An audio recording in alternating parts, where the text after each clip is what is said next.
अच्छा, हम एकदम घर जैसी बात कर रहे हैं। संसार में सबसे बड़ा सुख क्या है?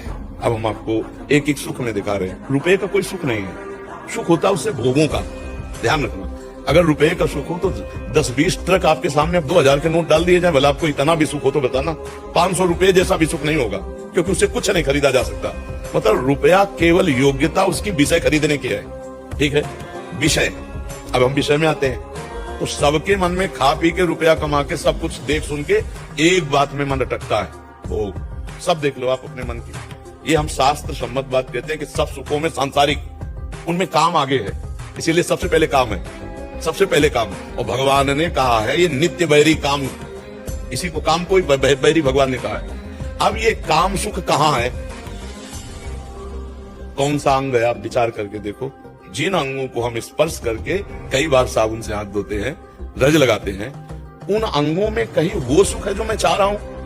आप विचार करके, बहुत एकदम खुला ऑपरेशन हम कर रहे हैं। पूरे संसार के सुख का केंद्र यहां माया रखे।